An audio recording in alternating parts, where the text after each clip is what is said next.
E o nosso time, né, de debatedores está completo, né? Nesse primeiro programa de 2026, com o Luiz Carrati, né, debatedor de centro, o professor Luiz Porto, à direita, o Ramon Cojuí à esquerda e o Zezinho Santos, da extrema-direita. Vamos fazer aí o debate, né, o confronto de ideias.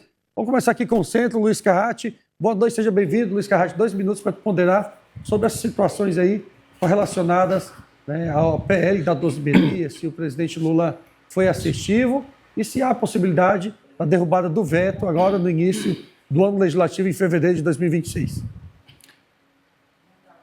Boa noite, Samuel. Boa noite aos colegas da bancada, o juiz, Azinho, o professor Alexandre Porto, a todos da técnica aí, o pessoal que está aí, o Juninho, o Ricardo, o José Miel, e a senhora que está do outro lado, o senhor também, que nos dá o privilégio aí da audiência, né? Todos os colegas, amigos da comunicação aí, os irmãos que estão nos assistindo.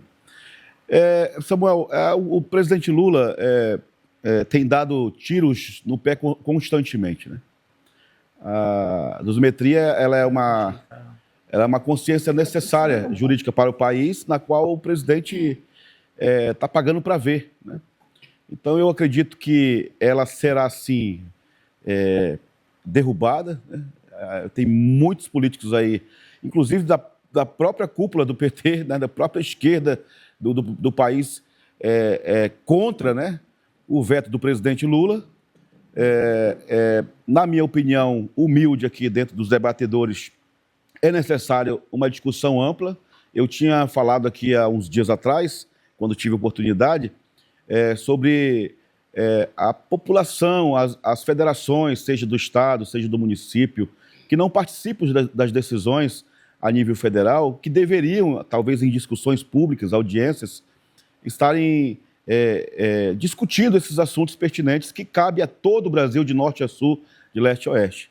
O problema é que o nosso país passa hoje por um grande desafio monocrático de pessoas individuais, além de deturbar a lei, né, não respeitar a Constituição Federal, são eles que mandam no país, como então o ilustre Alexandre de Moraes, o presidente Lula, que colabora muito com isso, né?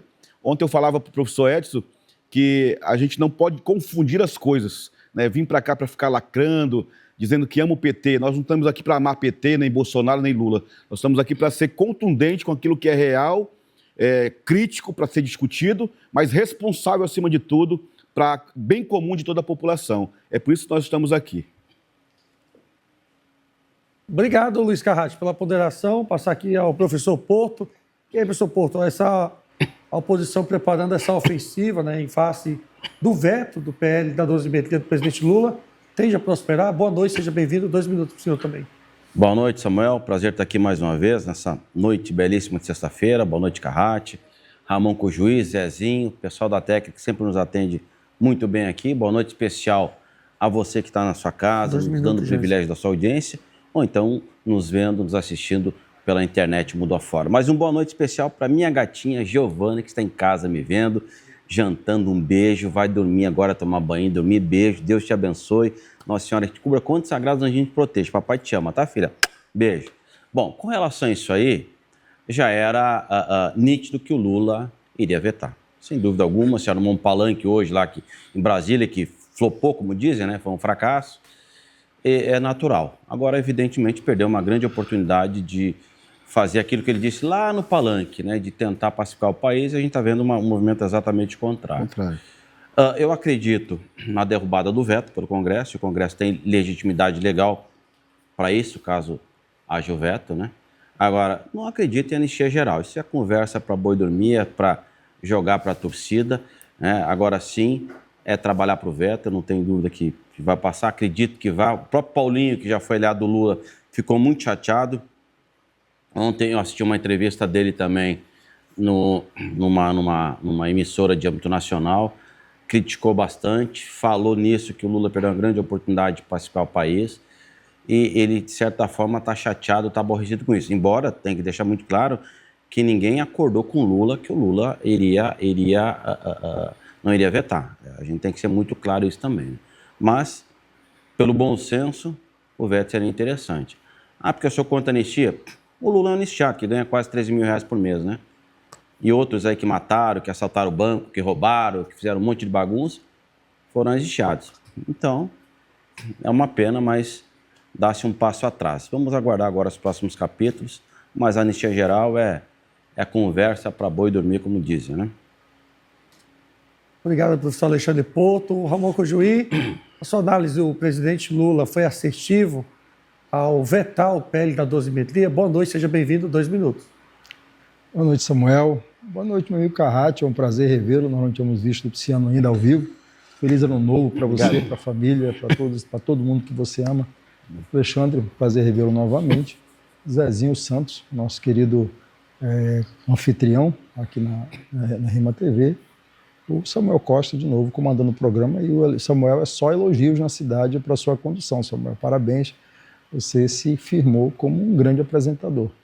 E boa noite aí para o Igor, para o Jezemiel, para o Ricardo, que estão aí, e o Edno também, que são os trabalhadores que mantêm a gente de pé aqui, o sinal aberto, mexendo nas câmeras, que na verdade são eles responsáveis para a gente chegar na sua casa para fazer o debate com ordem e decência. Eu sempre cumprimento os trabalhadores, porque toda a riqueza do mundo, em qualquer atividade econômica, só é produzida pelos trabalhadores. E que chegaremos um dia em que a riqueza produzida pelos trabalhadores será gozada também pelos trabalhadores, e não por aqueles que se apropriam do fruto do suor da classe trabalhadora. Boa noite a você, que nos assiste, nos prestigia, nos honra com a sua audiência nessa sexta-feira. O presidente Lula agiu de maneira muito correta.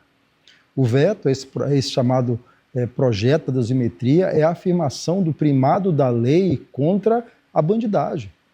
Nós estamos falando aqui de um projeto que buscava reduzir penas de gente que cometeu crime. Nós precisamos deixar claro uma coisa aqui. A pacificação do país passa pelo cumprimento das leis. Quando um criminoso comete um crime e seus amigos políticos mudam a lei para reduzir a pena que ele teria, o que nós estamos tendo aí é um incentivo à impunidade e à criminalidade. É disso que se trata. Esse PL da dosimetria diz para os criminosos que cometeram crime: olha, você pode cometer crime à vontade, porque se você tiver aliado político, nós políticos vamos mudar a lei para reduzir as penas e, quiçá, um dia anistiá-lo do cometimento dos crimes. Não se pacifica um país sem o cumprimento da lei. Não se pacifica o país passando a mão na cabeça de criminosos, porque é disso que se trata. Se foi condenado, se tem uma pena, é porque cometeu crime. E o crime, ele foi julgado pelo órgão do Poder Judiciário e teve as penas que estavam ali e descritas na lei, conforme manda o Estado democrático de direito. O que nós estamos tendo no Brasil é a subversão. Criminosos cometem crimes e os seus aliados dizem: é preciso anistia, é preciso reduzir a pena. Estão reduzindo pena de golpistas. Aí, daqui a pouco, vão estar reduzindo pena de estupradores, né, de facínoras, de assaltantes, de traficantes. Porque é isso. É disso que se trata aí. É de um Congresso Nacional que, a depender dos seus aliados, é capaz, sim, de extinguir pena de criminosos e dar anistia para que cometam crimes livremente. Obrigado, Ramon Cojuí. Zezinho Santos, né? Essa pacificação do país necessita do aceite do presidente Lula para que ele faça um grande acordo, né? Uma bandeira de paz. Deveria ter sancionado, ou tu acha que ele fez o papel dele e compete agora privativamente o Congresso Nacional fazer a derrubada do veto do presidente Lula? Boa noite, seja bem-vindo, 2 minutos. Olá, bem-vindo a mais um News 5.1, bem-vindo aos nossos debatedores. E para mim foi um teatro, o Lula faz um teatro. Tanto é que o líder dele, o Jacques Wagner, foi lá, discursou, fez acordo para ter a votação, entendeu? Para passar o que eles queriam, botou a cara e falou, e fica eles aí, jogou para a bolha dele, para a plateia dele, para botar ali, para fazer o que fizeram aqui. Botaram ali 4 ônibus ali, né? Eu achava que não enchia uma Kombi, encheu 4 ônibus ali. Mandaram, pagaram mortandela, pagaram pão ontem ali, fizeram um ato que vai ficar o quê? Qual o efeito que tem esse ato? Em Brasília, quase ninguém. Então, vai ver, não tem o que mostrar. Aí fica requentando. Então, na verdade, gente, olha, o golpe foi uma farsa. E com o juiz, muito bem, e eu espero não ser interrompido por ele, o maior líder da organização criminosa desse país, Lula foi batizado como maior líder.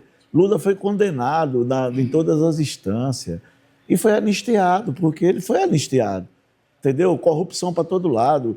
E todas as corrupções do país acontecem no governo do PT, entendeu? Um governo desastroso é um governo que ele quer a polarização, então ele joga para a bolha dele para ter essa polarização. Então, o que nós estamos vendo no país é algo assim, dividindo. E os dois polos, na verdade, eu estou aqui para falar os dois polos. E o Paulinho da Força, que ele disse que Lula perdeu uma oportunidade. Na verdade, era o momento dele dizer, não, mas ele pretende, na verdade, dividir o país. Então, o que a gente viu foi uma farsa. Já falei, repito, o Bolsonaro foi julgado de maneira... foi um julgamento que a gente vê o seguinte, não tem nenhuma ligação com os atos do 8 de janeiro. Obrigado, Zezinho Santos. Professor Alexandre Porto pediu 30 segundos. Eu só queria dizer 30 segundos na tela, Jasmine. A vergonha é o que fizeram com a JBS, que tinha uma multa bilionária para pagar, e os amigos do rei foram lá e isentaram. Vergonha quando pegaram muito traficante, em vez de prender, liberaram todos os seus equipamentos. Isso é vergonha. Vergonha a roubalheira que fizeram com o INSS e que tem até filho de gente importante aí sendo acusado e estão tentando barrar, estão tentando fazer pressão na Polícia Federal. Isso que é vergonha. Vergonha roubar a Petrobras, vergonha agora vão ter que tirar 15 mil funcionários dos Correios por incompetência, vergonha toda a roubalheira que deram, inclusive com a consultora lá, o Odebrecht, envolvida também, que fez delação. Isso é vergonha, que estão aos pouquinhos tentando acabar com aquilo que aconteceu lá, com aquela roubalheira. Obrigado, Porto. Ramon Cogi pediu 30 segundos também. Fica à vontade, Ramon. Nós precisamos ter claro o seguinte, ter muito claro isso. Não há pacificação sem o cumprimento da lei. E eu não sei onde é que esse país está conflagrado. Eu estou na rua, não tem ninguém. Ai, vamos tirar os criminosos da cadeia. Não tem, absolutamente. Eu não vi manifestações para tirar Bolsonaro da cadeia, não tem ninguém pedindo para tirar Bolsonaro na cadeia, a não ser aqueles, né, que concordam que crimes sejam praticados no Brasil e que não haja punições para esses criminosos. Eu não vi país conflagrado. O país está pacificado, e pacificado pelo cumprimento da lei. Lugar de criminoso como o Bolsonaro é na cadeia.